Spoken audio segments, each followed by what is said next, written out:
21-16.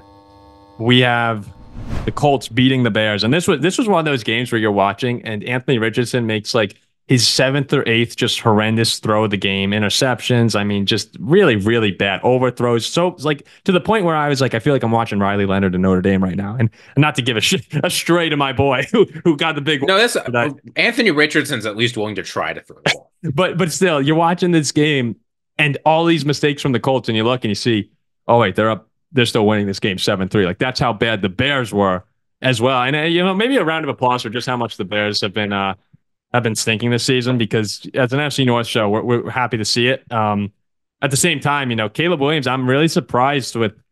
It's still 3 weeks in, so I'm not going to the bust word yet. A lot of people are. I mean, Jack's been there since like freaking. Are March. You surprised? You're surprised? I am surprised. I'm surprised that it's been this bad for the first 3 weeks. Like I was expecting a little bit better. And I'm not willing to go anywhere beyond just it's 3 weeks. Or too far past BYU, Dan. Yep, thank you. Yeah. But Caleb had a couple wow throws today. There were a few where I texted in the chat, I'm like that's a number one pick throw. And immediately after that, he would just have a horrendous read or an interception. Jack would write back, yeah, there's the throw. It's just this Bears offense cannot get going. DeAndre Swift has been borderline like useless in terms of people playing on fantasy. It's kind of a disaster in Chicago at the moment. And I'm not sure what it's going to take to really turn it around. Matt Eberflus, they're 1-2. Like Matt Eberflus, I wonder at some point this season if maybe we see him gone. But before we go to Jack on his continuous victory tour, Ziggy, I want to ask you, if you're a Bears fan right now, where are you finding the hope? Is it just, hey, it's week 3 and this has to get better at some point? I think here's where the hope is you remember what Ziggy told you at the start of the season, which was nothing matters other than how Caleb Williams finishes the season. Right, set the playoff hopes, set the we want to win a wild card game, set that we want to be competitive, like all that aside. What matters is, does Caleb Williams look much better in the last 5 weeks than the first 5 weeks? And you can't know how that's going to go until the end of the season. Now, obviously, there are reasons to be concerned, but the NFL is hard. There are a lot of guys who have come out and struggled in their first few weeks and gone on to be very good NFL quarterbacks. So you haven't seen anything that should make you think that he's going to be a success, but the evidence is consistent with him ending up being a good quarterback. So you got overhyped. It happens. It happens to all of us, except Vikings fans. We never get overhyped because our expectations rooted are so in low. reality. Yes. Yeah, and you just wait for the rest of the season and see how it goes. I love this. Matt Eldridge. If I'm a Bears fan, I'm finding another sport to watch. If I'm a Bears fan, I hope they need a shovel. This is brutal. I'm actually surprised he hasn't been worse. I thought he'd be worse than he actually is playing. There have been, Jack, you got him. I think this is what you mean, Jack, because there have been moments where you see, okay, I see why that guy could be good someday. Well, yeah, like the throw he had today, Paul, when you texted in the over the shoulder to Gunze, yeah, that was special. But this guy's bad. I'm not gonna rip on him because he's probably a nice dude. Yeah, I told Jack, and hey guys, let's know in the chat. I told Jack before the show, I said, you know what, you could tell me he's the worst quarterback of all time, but just don't call him an idiot, a moron.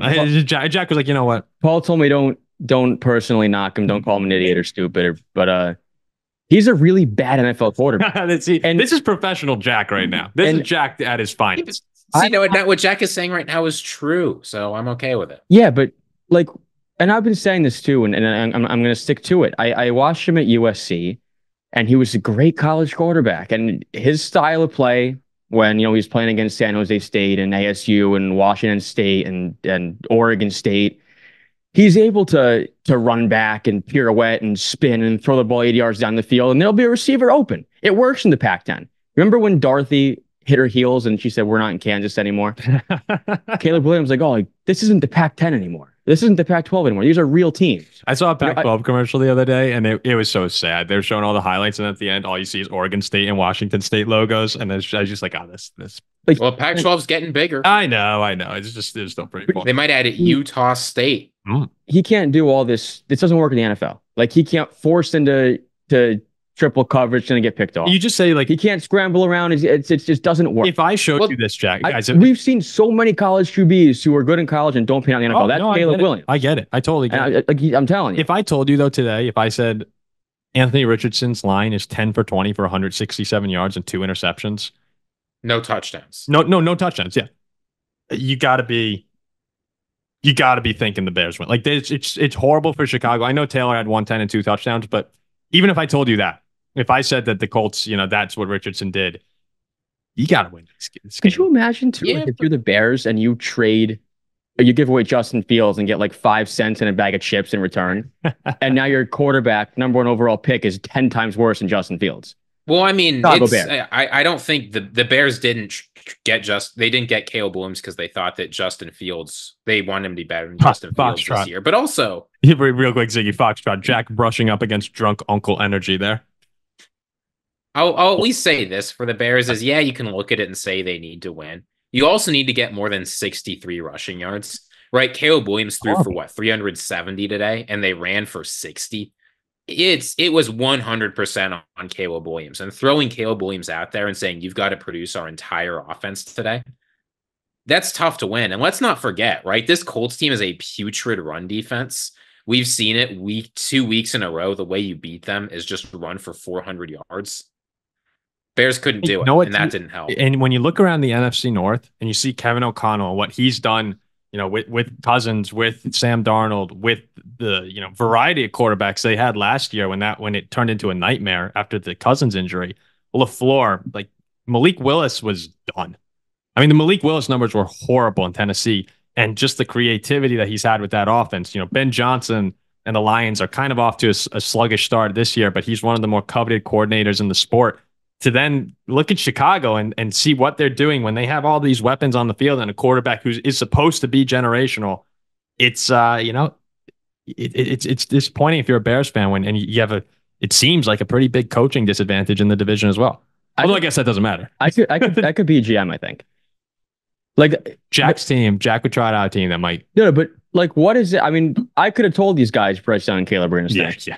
I'm serious. Like, I wouldn't have drafted him. I would have taken CJ Stroud and by the way, Jaden Daniels. And by the way, are we starting to like when do we start raising some questions about Richardson?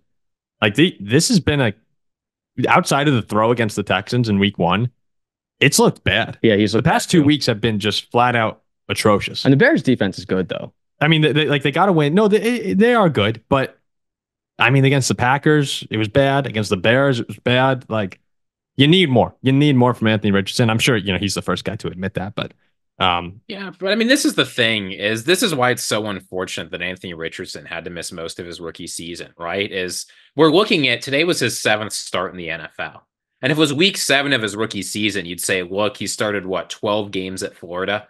He's going to need time. This is his 19th start since high school. I think you still have to look at it that way, which is Richardson is a guy who needs a lot of reps. And while it's not exciting that Colts fans basically had to mulligan on last year with like Gardner Minshew, I don't think you can look at it differently this year. He just needs time.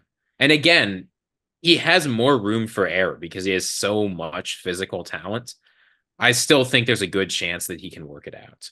Watching this game today was like, AR was like, all right, yeah, you guys could have it. Caleb's like, no, you guys take it. No, you have it. No, you take it. It was just a comedy of errors. It was just waiting for someone to do something good. Yeah.